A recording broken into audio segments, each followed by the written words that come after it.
Good afternoon, and welcome to the latest Breath of Fresh Air Shorty. So, I am Charles, and I am back to talk to you guys about the situation involving the Cleveland Browns and Baker Mayfield.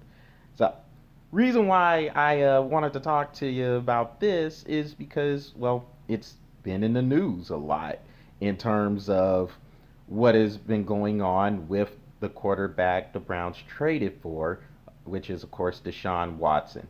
We all know he's been signed to a fully guaranteed $230 million contract.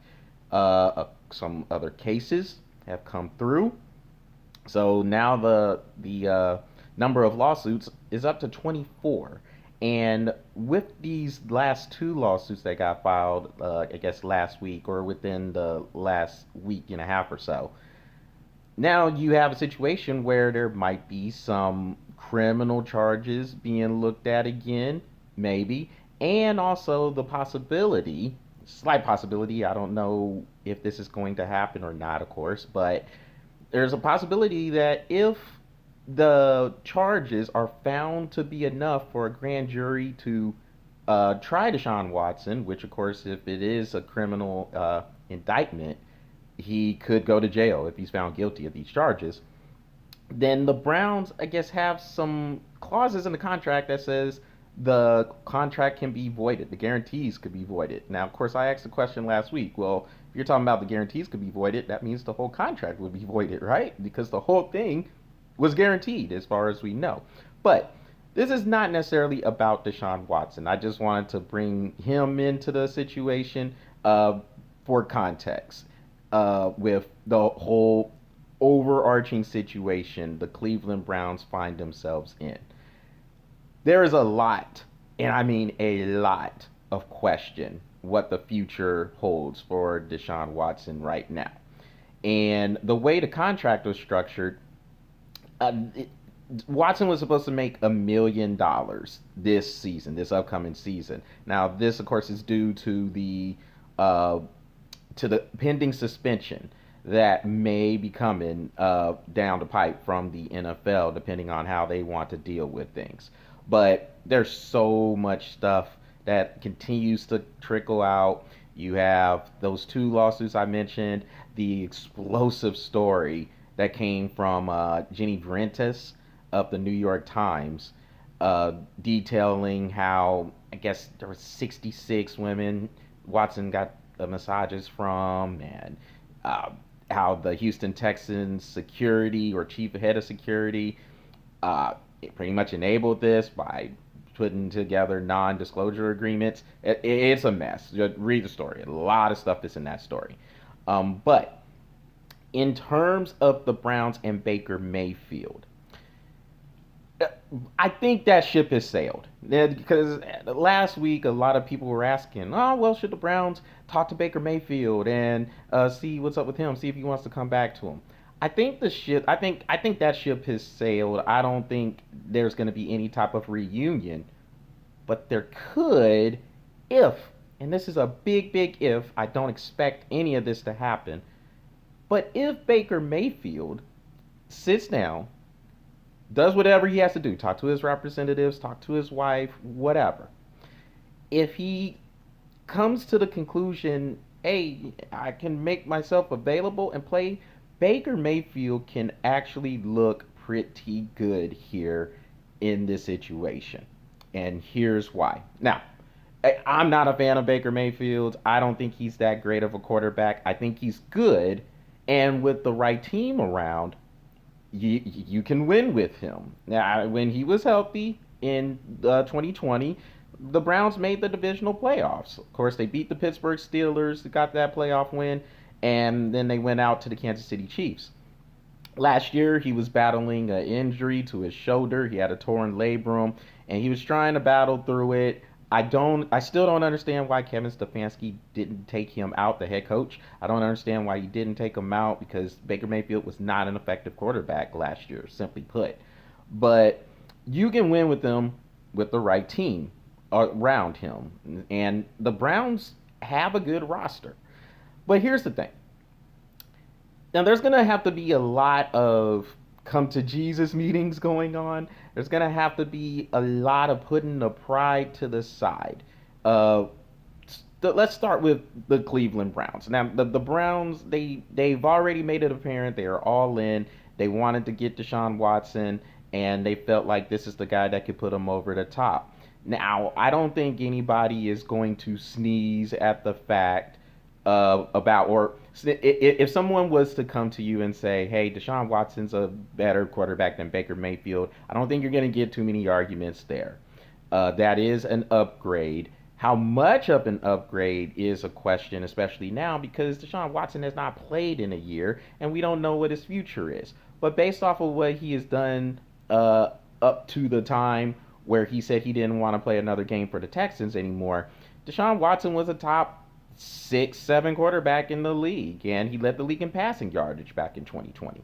So we think and we believe this is an upgrade on the football sense from Baker Mayfield. But the Browns have dug into here, they've dug into this, and they are all about Watson. But if he's suspended for any significant amount of time, and some of these other cases come out, and there's some new findings in these cases, I seriously doubt the Cleveland Browns are going to want to go into a season with Jacoby Brissett as their starting quarterback. No disrespect to Brissett, but I just don't think he's the guy they want to have as their starter. They brought him in for backup purposes. They didn't bring him in to be the starter. So Cleveland's going to have to do something at the quarterback position, depending on what happens with Watson. Well, Baker Mayfield would be that guarantee. And as it is, he's still under contract. They picked up his option for $19 million, and he's still on the roster. They've been trying to trade him, trying to tell these other teams to take the majority of that contract, which they're crazy for thinking that anyway. I mean, like that's wild. You signed this dude. You want the teams that you're trying to trade him to take that contract or take the majority of that contract under you, and then you're getting assets from him. That's crazy for the Browns to think that. And everybody's been trying to, I guess, speak into existence. Oh, let's put him on the Seattle Seahawks. Well, apparently the Seahawks are saying Drew Lock and Geno Smith they're good with. And then with Carolina, oh, let's send them to the Panthers. Well, apparently Carolina is saying Sam Darnold and Matt Corral, who they drafted out of Ole Miss this year, or this past April, is better. They're going to roll with that. So, this is what Baker Mayfield can do. He can sit there and he can make himself available.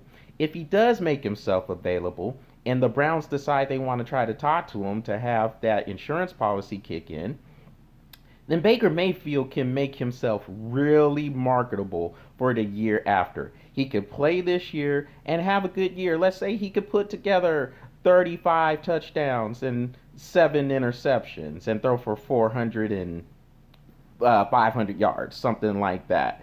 And of course, he's going to have the ultimate chip on his shoulder because no one has a chip like Baker Mayfield, as far as we know. But he can come in there, he can play very, very well, and then just walk away because he would be free. He would be a free agent, and because he had the good year, if this is to happen like this, he'll have a good year, and then he can sign wherever he wants to, because he's a free agent, and you know how everybody in the league is crazy about the quarterbacks. Everybody's trying to get one. Well, now you have a guy who wouldn't be healthy, and he put together a good year, and now he could sign wherever. Now, another thing, if he is to come back to Cleveland, what would the players say? I don't necessarily know what the relationships were. I don't hear too many stories about Baker Mayfield's leadership being a positive as well. So, yes, I get it. There's a lot of question marks there for Baker Mayfield to address, but if he plays the cards right, he could make himself look really good. He has to put his pride aside, though. We know he's acting like a scorned lover right now, and he's saying he's not going to play another game for Cleveland again, or whatever. But he's still under contract with them, and I can see a scenario where Cleveland's coming back to him and saying, hey, man, look, business is business. We felt this would be better if we would go after Deshaun Watson, but hey, we might have messed up here. And Baker would just have to just kind of put his feelings to the side and just be a professional because there's no moral compass. I mean, there's no loyalty. There's none of that. It's all about money. It's all about winning. And I think as long as that is understood, although it sucks a lot of times, then you can just go ahead, you do your thing, and make your money because you're gonna get 19 million regardless, and then just keep it moving. So you should be all right.